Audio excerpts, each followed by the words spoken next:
Hey guys, in today's video you will learn the impressive story of a man who died during an earthquake, left his own body, and had a direct encounter with Jesus, who delivered an urgent message to him.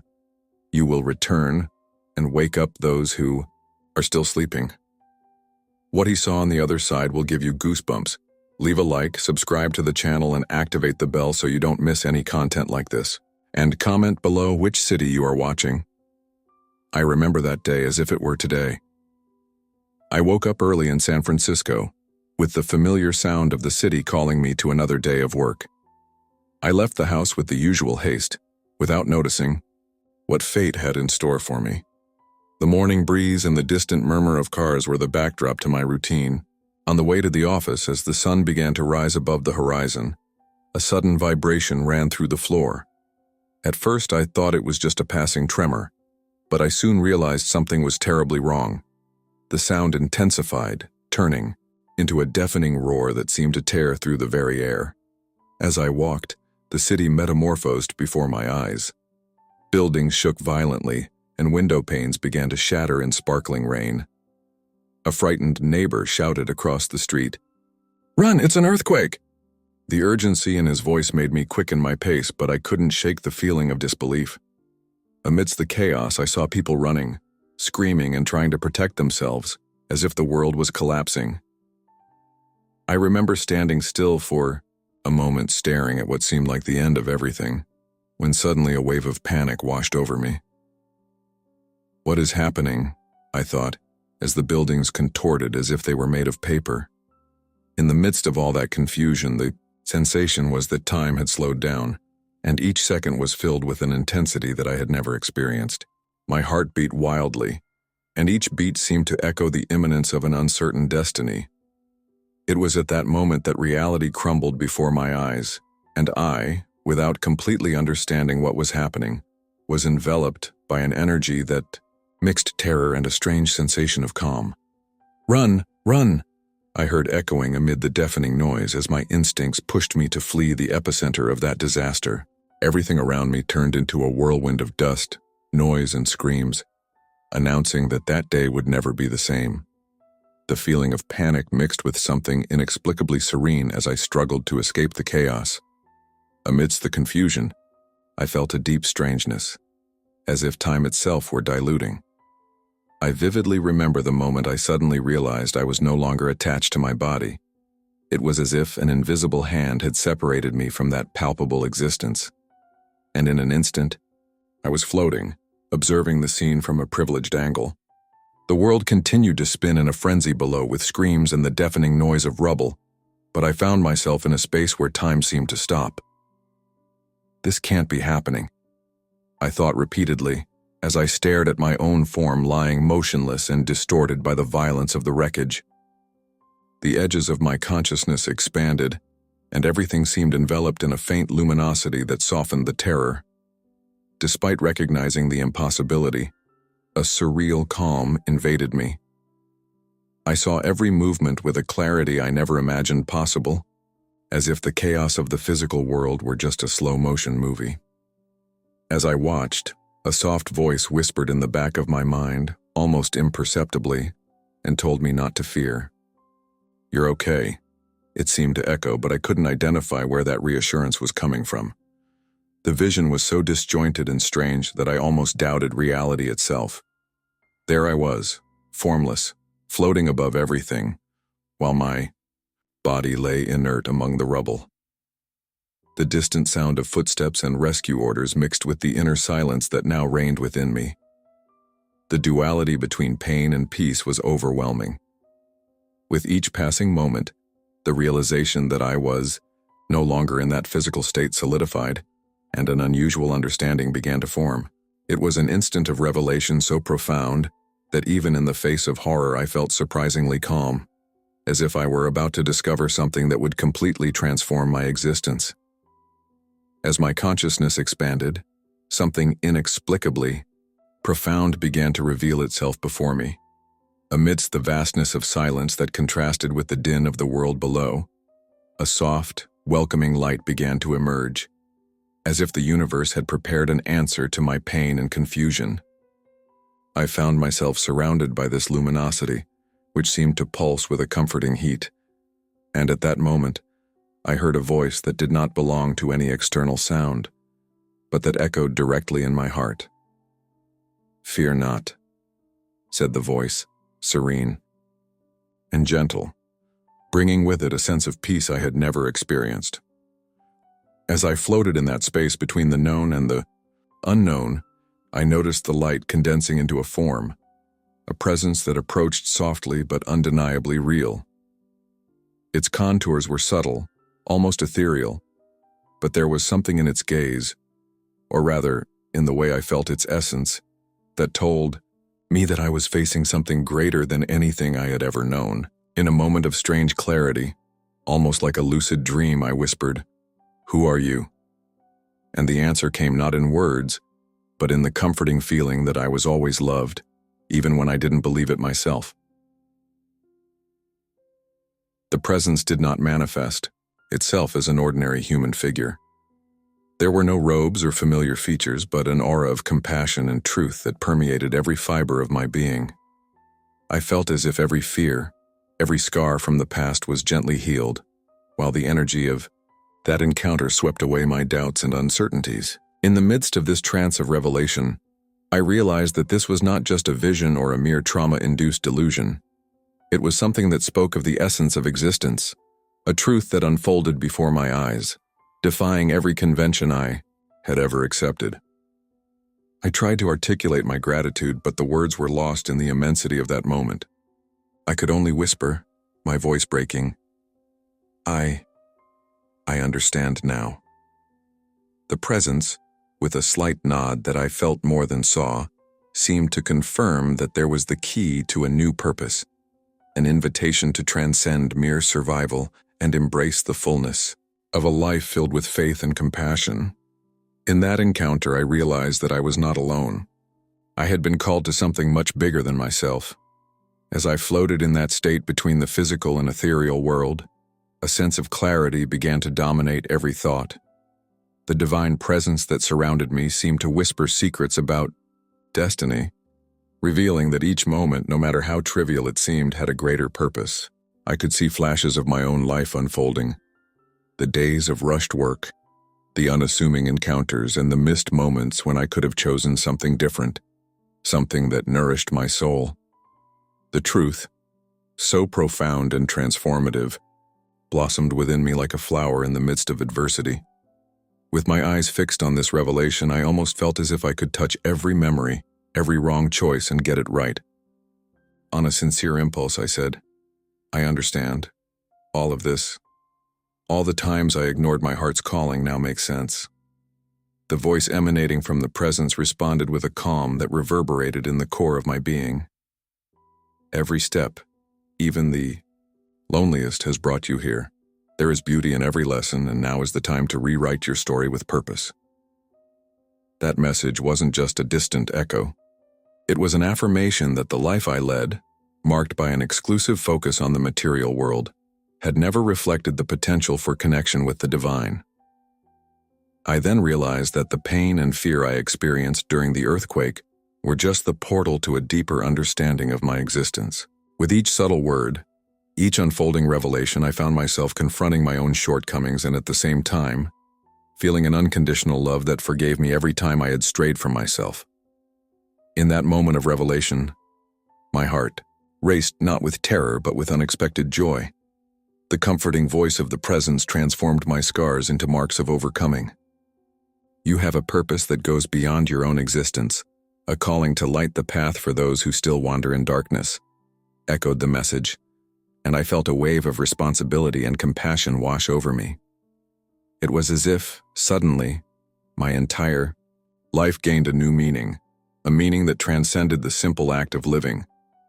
I stumbled out of the rubble, still stunned by the abrupt return to my body, and soon the confusion turned into a scene of solidarity and hope. While the dust still hung in the air, I saw faces marked by anguish and pain, but also by determination. A man with firm eyes and calloused hands quickly approached and in a firm voice exclaimed, "We need to come together to help rebuild not just the buildings, but our lives." His name was Jordan, and his posture reflected the calm of reason amidst the chaos.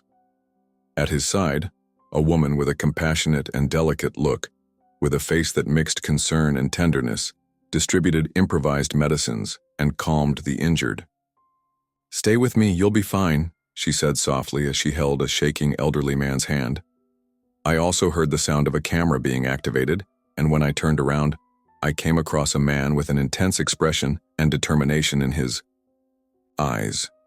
He recorded every detail, every tear, and every gesture of courage. "This is going to need to be told to the world," he murmured as he frantically wrote notes in a notebook. Among the survivors, an enigmatic figure emerged from the crowd with a sparkle in his eyes that contrasted with the pain of the environment. She was Scarlett, and with her calm voice, she guided groups, calming nerves and encouraging everyone to protect each other. "Each of you is essential," she said, with a tone that echoed the momentary silence between relief and new apprehension. The conversations were fragmented, full of requests for help, words of comfort, and the incessant struggle to normalize what was left.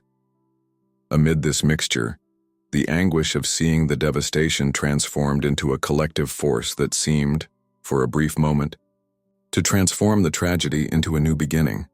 I, still processing my internal transformation, absorbed every word, every gesture of courage and compassion. The sense of belonging to something bigger began to emerge strongly, as the survivors, in their low conversations and urgent gestures, made me feel that even in the desolation there was hope and a possible future for us all. Little by little, the pain of the experience began to transform into a new perception of life. Still shaken by the events, I found myself reflecting deeply on every step I had taken, every decision made without question. On long walks through the devastated streets of San Francisco, memories of chaos mixed with the feeling of renewal that pulsed inside me. I saw myself in a way I had never imagined, where every emotional and physical scar became a living lesson. During these walks, in moments of introspection, I murmured to myself, "I am not the same anymore. I need to transform this pain into hope." One afternoon, as I helped rebuild a small square, I heard Jordan's voice, firm and encouraging, saying, "Every brick we lay here is a new beginning. We are rebuilding not just the city, but our souls." His words reverberated through me and made me feel part of something bigger. Beside him, Scarlett approached, with a serene look that conveyed wisdom and compassion. "You saw what happened, and now it's time to turn that vision into action. Today's pain can be the seed of tomorrow's change," she said, as she guided a group of volunteers in clearing the rubble.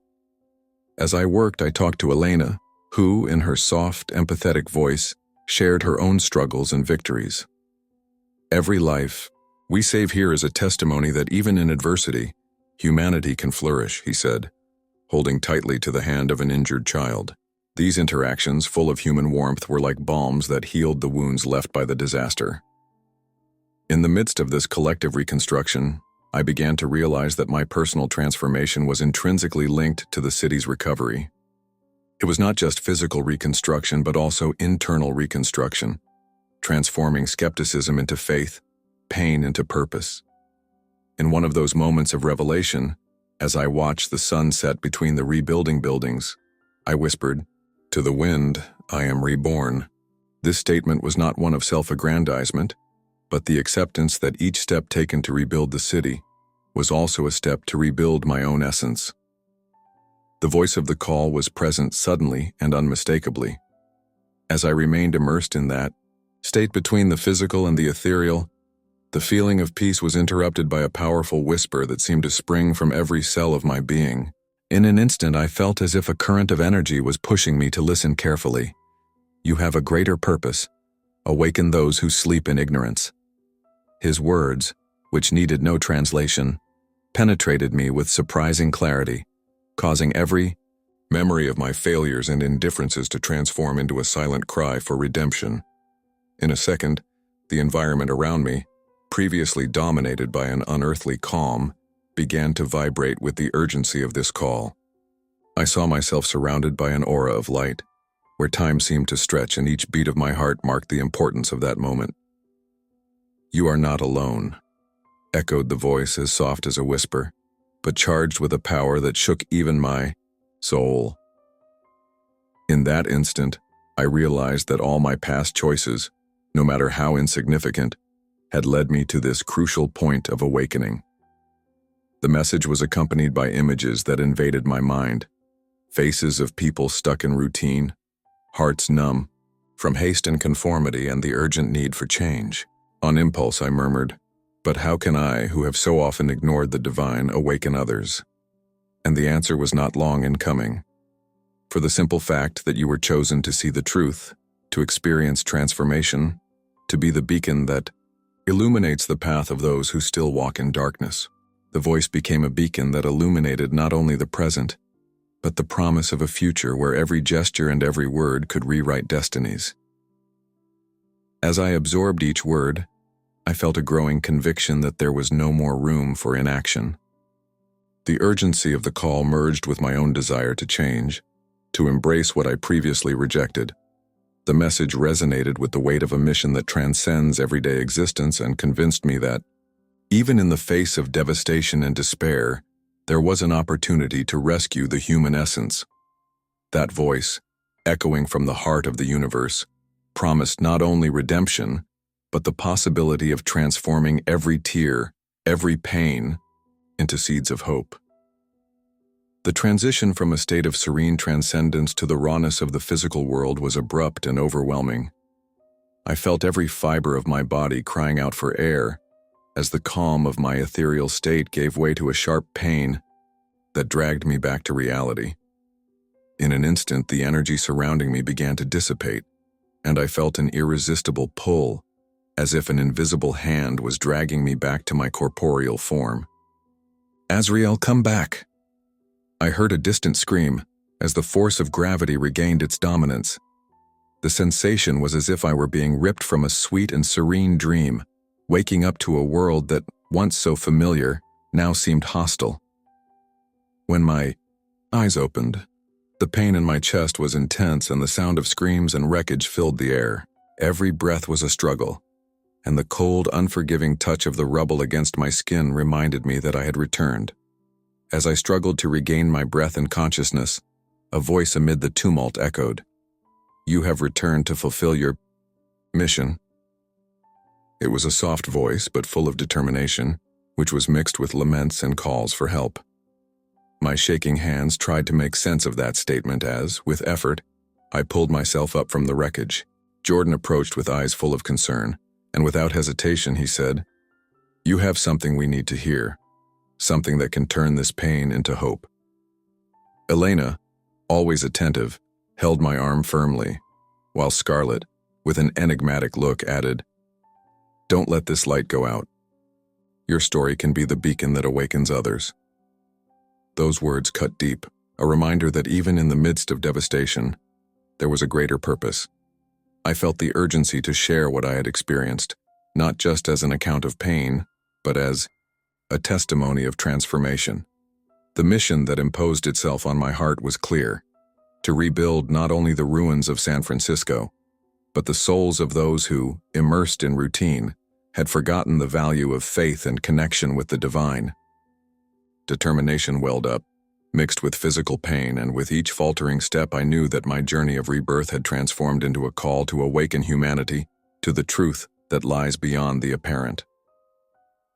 As the days passed, as the wreckage of San Francisco was slowly picked up and the city rose again, I felt in every fiber of my being that my transformation was not temporary, but the foundation of a new purpose. In long conversations with those who shared the same pain and hope, I heard words that pushed me to act. "You are not just a survivor," Jordan said firmly, as he adjusted the rebuilding plans. "You are living proof that light can emerge from even the darkest moments." These words echoed within me and reminded me every dawn that the mission entrusted to me was to awaken the sleeping, rekindle faith, and transform tragedy into a new beginning. One rainy morning, while distributing blankets and water to those in need, Scarlett approached with her serene, penetrating gaze, saying, "Your story, this journey between life and death, is a beacon for us all. Each time you share your testimony, a heart will open to the truth. His voice, packed with unshakable conviction, made me realize that I was no longer alone on this mission. Elena, with her kindness and compassion, held my hand and murmured, "Your journey is not just about your transformation, but about how we can, together, recover what is most sacred in each person." The climate of solidarity that formed between us was living proof that faith, when shared, multiplied hope. One afternoon, as I rested in a makeshift shelter, I felt a silent call as I gazed at the horizon. In a deep sigh, I declared to myself and to those who listened to me, I was reborn to live with purpose, to transform every scar into a story of overcoming, and above all, to awaken those who still sleep in indifference. My words were met with knowing looks and silent nods. I knew my journey didn't end there. It stretched out like a chain of love and truth, inviting everyone to transcend the superficiality of everyday life. So, with a heart full of conviction and the mission engraved in my soul, I committed to moving forward every day, spreading the message that the true essence of existence lies in the connection with the divine. My new purpose was clear: to inspire and awaken, transform pain into hope, and above all, live a life that was, in every gesture, a reflection of the truth and love that were revealed to me on that fateful day. Determination took hold within me, like a seed that once planted sprouts with strength in the face of adversity. That day of chaos and revelation not only reconfigured the city, but redesigned the essence of my being, imprinting on me the urgent call to awaken those who still sleep in the ignorance of everyday existence. I knew that each scar, each tear shed, was not an end, but a prelude to a new beginning, and with this awareness, my purpose transformed into a mission that would transcend pain itself. I walked through the streets still marked by the scars of the earthquake, now with my eyes turned not only to the wreckage, but to the hearts that needed to be touched. In every face I met, I saw a reflection of my own journey. In every empty look, the opportunity to light the flame of hope. One silent afternoon, as I helped distribute food and blankets, I stood before a group of people and, in a shaky but firm voice, declared, "I have experienced the impossible. I have felt separation from my body, and I have experienced a peace that transcends understanding. Today I invite each of you to awaken, to seek the truth that lies beyond appearances and daily routines." The words were received with looks that varied between disbelief and hope. Jordan, always by my side, placed a hand on my shoulder and said, "Your story is proof that even in the midst of chaos there is a light that can guide us. You didn't just survive, you were transformed to transform." Elena added, "Your rebirth is our rebirth, and together we can rebuild not only this city but our souls." Scarlett, in her soft voice, added, "Every gesture, every word of yours ignites a spark of faith that can illuminate even the darkest corners of existence." As these words echoed through the room and hearts opened in the midst of adversity, I felt that my mission was greater than I ever imagined. The call to awaken the sleepers became the force that drove my every step, every gesture of compassion, and every act of courage. I was determined to tell my story, not as a story of misfortune, but as a hymn of overcoming and faith, capable of transforming lives. At that moment, I understood that my life had become a sacred mission, something that surpassed existence itself. Every dawn, the sun that rose over the streets still marked by debris, reminded me that there was a daily chance for a fresh start, to rebuild not only the city, but also the hearts that had forgotten the power of love and faith. Amid the murmurs of those awakening to a new reality, I felt that my call was urgent. It was time to inspire, to share the light that had rescued me. One morning, during an impromptu assembly in a square under reconstruction, I addressed the group with a voice that mixed the pain of my experience and the hope of a new time. "I experienced the impossible," I declared. "I was taken beyond the limits of existence and returned with a message. Do not allow routine to keep you from the truth. You have in your hearts the ability to transform the world. Believe me, even in the midst of darkness there is a flame that can rekindle life." The words were received with looks that oscillated between disbelief and renewed hope. Jordan, in his pragmatic way, nodded with conviction, while Elena, with tears contained, murmured words of support. Scarlett, in her soft voice, added, "Each of us carries a purpose that goes beyond simply surviving. Together we can awaken the true essence of our humanity." At that moment I felt that every scar, every tear, every moment of despair had turned into a living and necessary lesson for all of us. The mission to awaken the sleeping became the driving force of every action, and every word I spoke was a seed sown to blossom in tired hearts. I understood that my testimony, forged in adversity and tempered by faith, was the beacon that would guide others in the darkness. As the crowd dispersed and hope began to brighten the darkest corners of Vaux, the city, I felt a deep peace and certainty that my journey was just beginning. The mission was clear and irrefutable: to live each day with purpose and, above all, to awaken those who still sleep in ignorance, so that together we can rebuild a truer world, full of love. The feeling of a new purpose was consolidated with each beat of my heart. Now more than ever, I understood that my mission went beyond the limits of my own existence. I walked through the streets of San Francisco, which were slowly transforming into a scene of rebirth, and in each face I saw the reflection of the human potential to overcome pain and indifference. In the midst of this reconstruction, I constantly heard the whisper of those who were searching for meaning, for a light to break through the darkness. During an impromptu gathering at a community center, I raised my voice with conviction. My journey has shown me that every tear shed and every moment of despair can be turned into seeds of hope. I am here to remind everyone that the true essence of life lies in faith, love, and connection with the divine. As my words spread among those present, I realized that this call was not just a distant echo of a personal revelation, but rather a collective summons. In intimate conversations, I saw people open up to share their own struggles, as Jordan firmly reaffirmed, "The force that unites us is greater than any tragedy. Together, we can rebuild not only this city, but our hearts." Elena, with the sweetness that always calmed people, added, "Every gesture of compassion, every word of faith is a step towards rekindling the light that lives in each of us." Scarlett, with her gaze that seemed to see beyond appearances, added, "Our mission is to awaken those who still sleep in ignorance. We need to be the beacon that guides the lost back to the path of truth." Sitting under a sky that opened with promise, I felt that my story, forged in the fire of adversity, now had a new meaning. The weight of the call turned into lightness, into a sacred mission that drove me forward. Every dawn, I got up with the certainty that living was not just existing, but also illuminating the path of those who had not yet awakened to the truth. Thus I committed to spreading the message that life can be transformed, that overcoming and faith are the keys to opening doors that previously seemed locked, and that, in every act of love and courage, the possibility of a new beginning shines. The days turned into weeks and reconstruction took shape both in the city and in our hearts. The mission revealed to me solidified as a sacred burden that I chose to carry with fervor and hope.